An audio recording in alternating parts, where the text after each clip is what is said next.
Thank you so much. My name is Amy Zumlamai Okelo. I'm the host at Karacel Community TV. You're welcome wherever you are. And today we are very privileged to have a very two beautiful ladies. They're from Scalers Limited, the company that support the development, individual development. And here at Karacel, today we are talking about books and library. And these two ladies will definitely be able to share with us a little detailed why do we need books, why do we need library in the communities where their challenges are.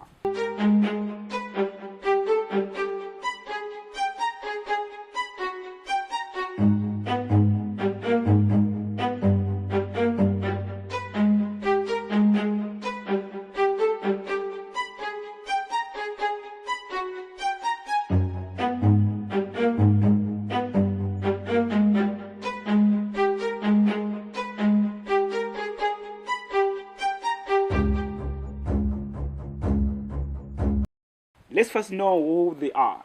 I'm going to start with the lady from my my left hand side. Tell us who you are. Thank you very much. My name is Anastasia Genevieve. I am the Operations Director of Scalers Innovations Limited, and we are very, very privileged to be here.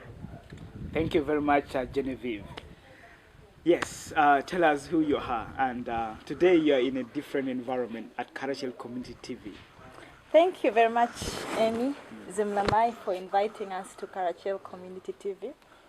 My name is Gloria Cheng, Executive Director for Scalers Innovations Limited. Scalers Innovations Limited is a company limited by shares, and it offers development support to institutions, businesses, and entrepreneurs, especially through skilling and innovations to create a sustainable impact in their lives and in their communities. Wow. Thank you so much, Gloria and Genevieve. I'm very excited. Like I said earlier, we are here today talking about books because we talked about development. Development comes in from the information. So once you don't have the information, it's likely that the development be minimal. And here we are talking about books and library. And Karacel Community TV at Karacel Community Development Center here has initiated a book, wanted to promote reading culture among children and adults. Let me start with Genevieve. To you, what does reading means to you? And in this context, what do you have to say about reading culture, reading and then library in such kind of environment? Thank you so much, Amy. I get excited about some of these things because they mean a lot to me.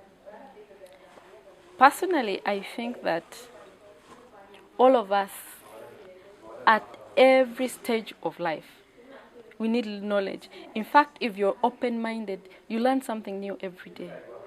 That is if you're open-minded. But we all come from specific environments, and those environments shape us. Now, if you're not exposed, that shaping will guide everything that you do. But if you have access or interest, or maybe at some point somebody introduced you to reading on a personal level, not reading in an educational setting, but reading on a personal level, then you find that you're more open to new ideas. You can easily build yourself. You can decide on who you want to be and then build on that person, because now you've read a bit and you've realized that you don't have to be a photocopy of everyone else. You can be your own person. You can be an individual. It's okay to think different. It's okay to like things that other people around you do not like, or maybe that they don't know about.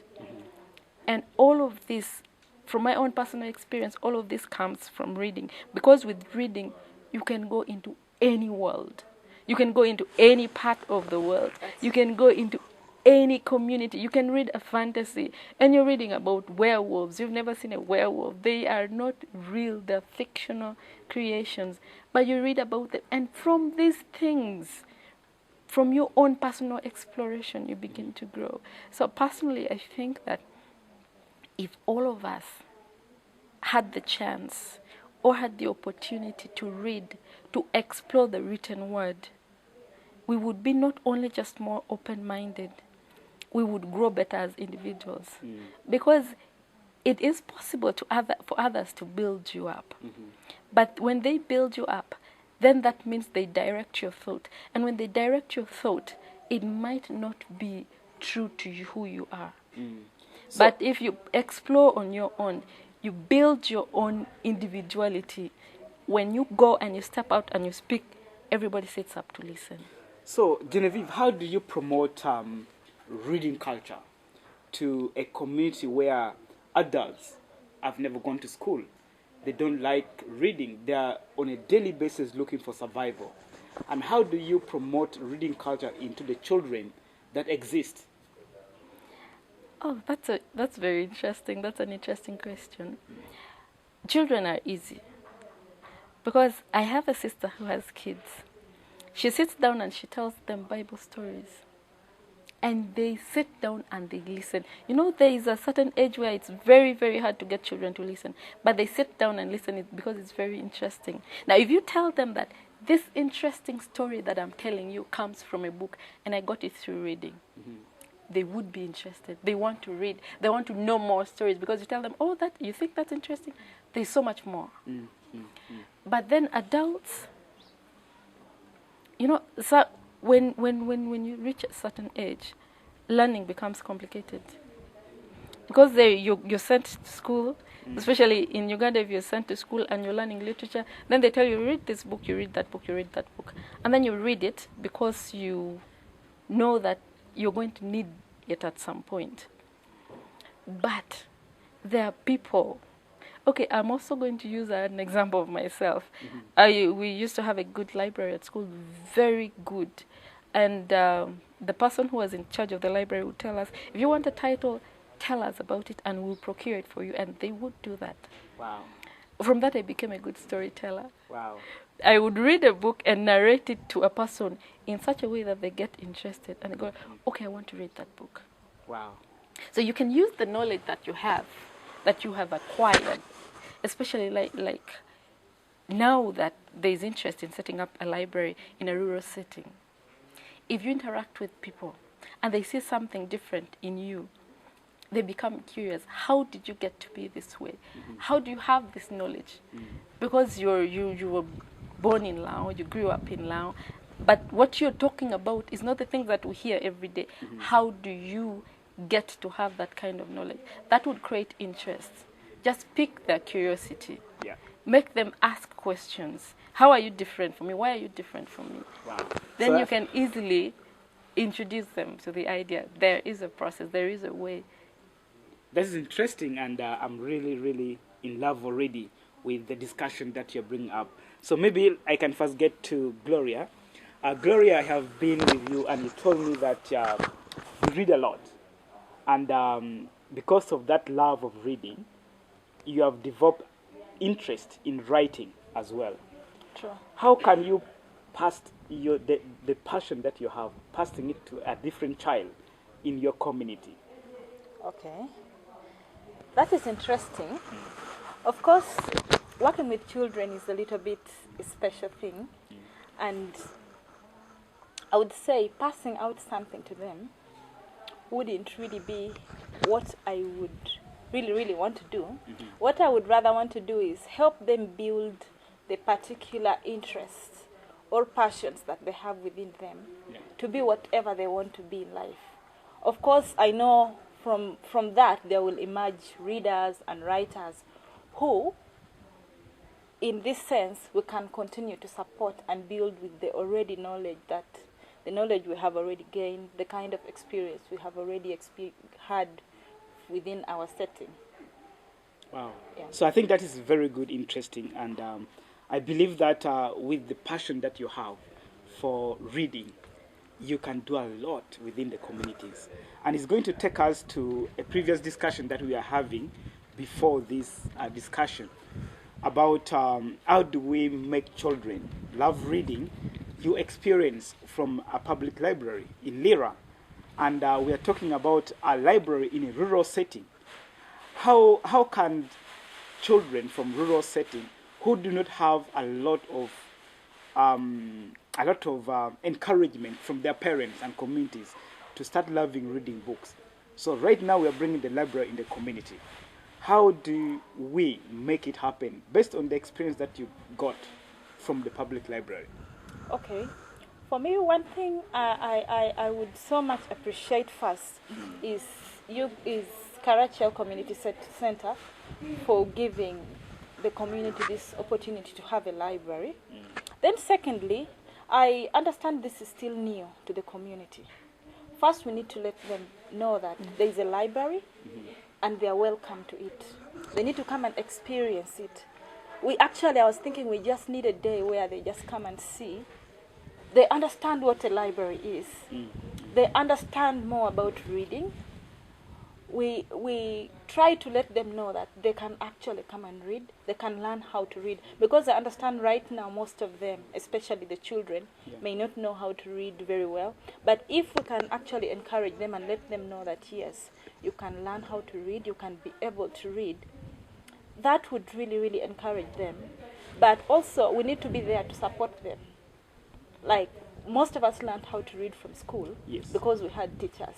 Now this is like a community where most of the parents are not learned, where they are not educated, and it will be up to us at the library here to support the children, to make sure that they learn how to read, they get to like the books, because their experience here will let them either love to read or not to read. Yeah. So it's like we have the opportunity to give them that brand new experience of, a library, reading, learning, poetry, storytelling, and all of that. And I think it's good because we with our various experiences, with our heads put together on the same desk, I think we can come up with something, ways in which we can, we can encourage them to come and learn from the library. Yeah. So just speaking from what you're saying, I think it's reading is a different thing, but also practicing is a different thing. What kind of activities or kind of events that could really help, nurture and give them the passion to read more? Is there some kind of event that you may be thinking about so that when the children read, they go and practice, or they do something that excites them and excite the public? Wow. I'll give an experience. I'll start by sharing my personal experience. Sure. I remember at school, I used not to be so much of a reader, but I loved stories. So from primary, I would sit next to people who could tell me stories. But it's like, these stories were from novels, okay? So sometimes when you do not have those people who are telling you stories around, you have to look for the stories and read them. Wow. So one thing I learned, I've always known, is that the people who read a lot are very informed people. They always have a lot of information to share. They have a lot of stories to share. They're very knowledgeable people. And for me, I strongly believe that information is what makes us. Sure. Getting whatever information we need at the most appropriate time is very, very important.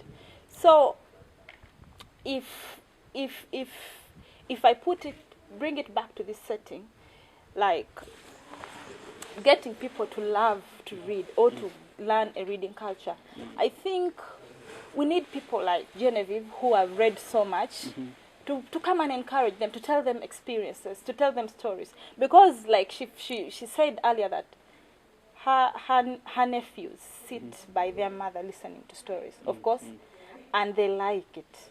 If they learn that these stories are in these books, of course, at some point there's nobody to tell you the stories. And then you have to go and look for the stories. And then I've realized that there's this one thing that is always very encouraging to somebody, especially, let's say we are looking for something something we've been looking for a long time, and you're the one who gives it to us. I think it's like a very nice experience. It's like a heroic experience for somebody to emerge like, maybe the winner or somebody who finally has something that everybody has been looking for. You get it? Yes. So I once watched a movie of Ben Carson. It's called Gifted Hands. Gifted Hands. I don't know if any of you has watched that movie.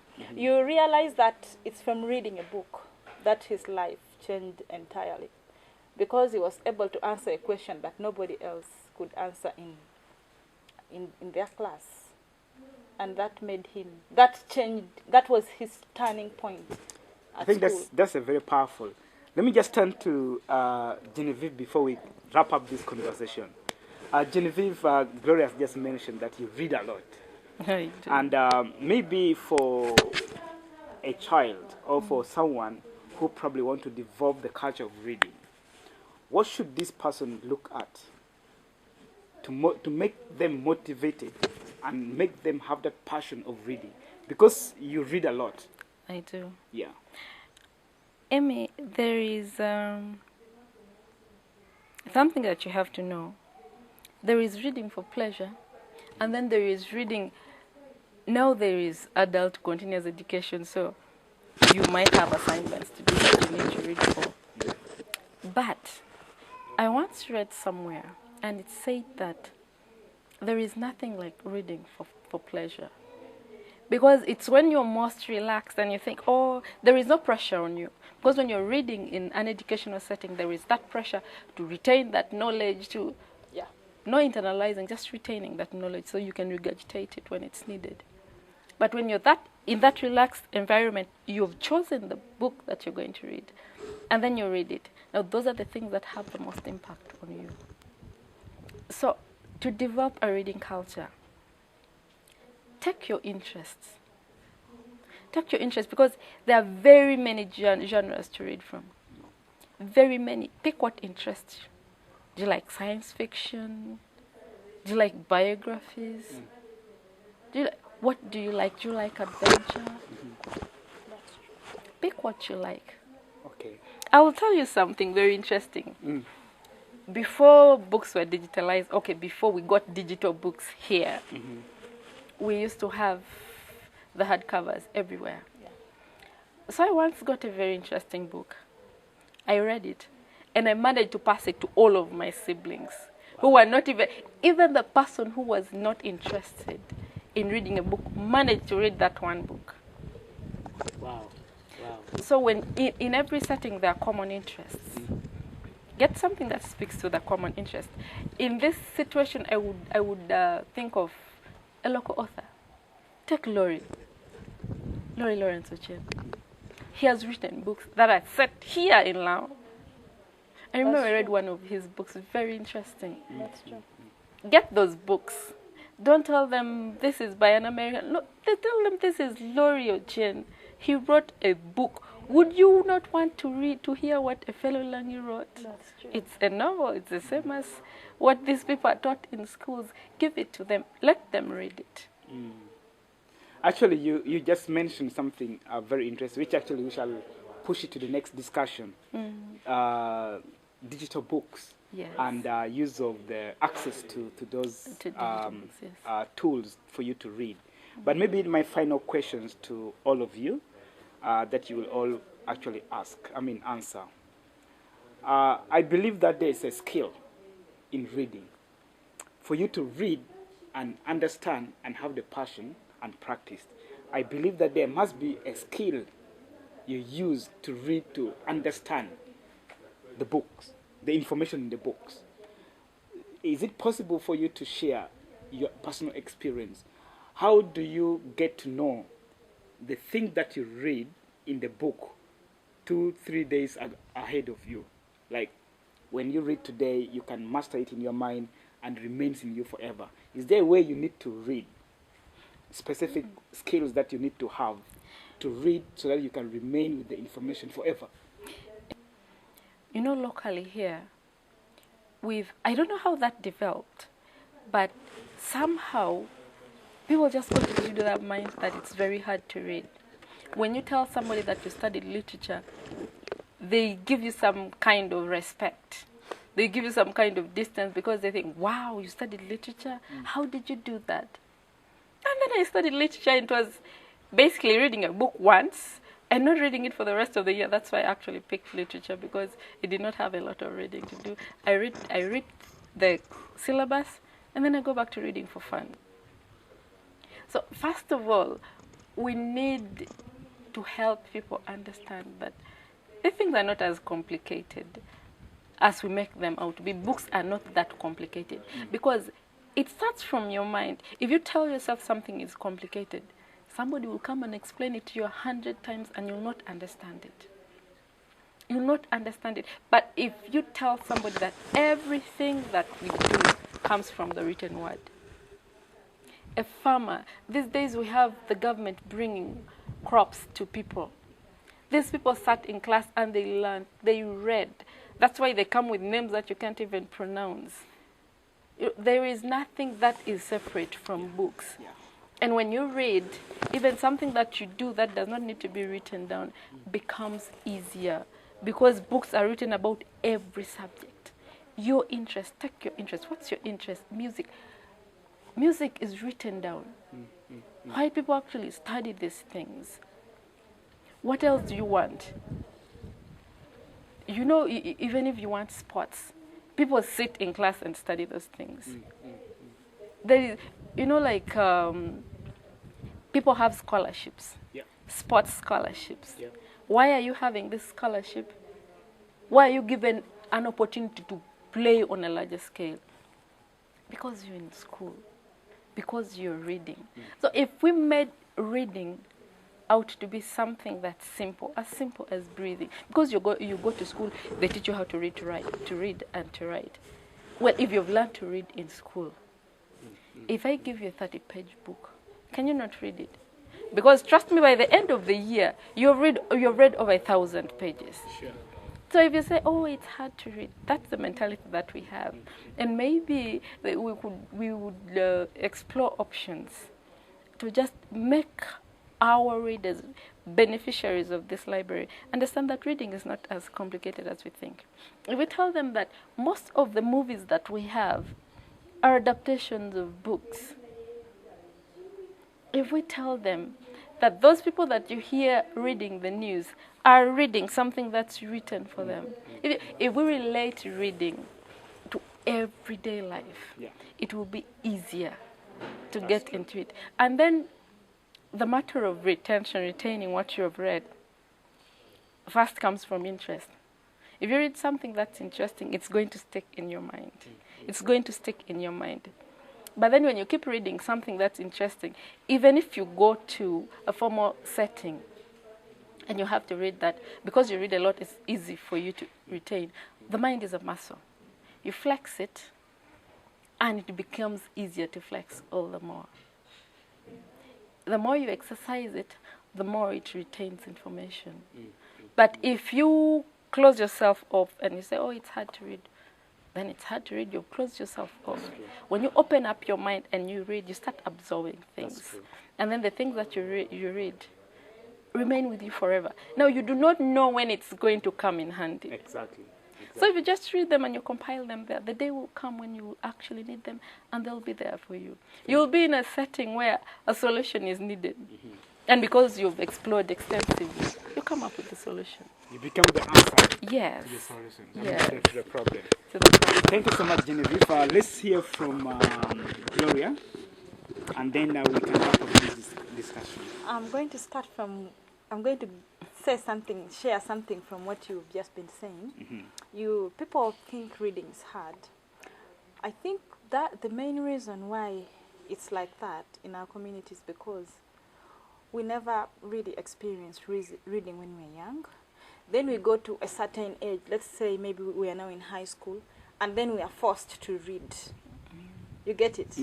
You're forced to read the chemistry, the formulas, you have to master them. It's like now this is reading the hard way, like The hard way. you don't have any other way out. You get it? So that's why it's at the back of our minds we see that, oh, reading is so hard.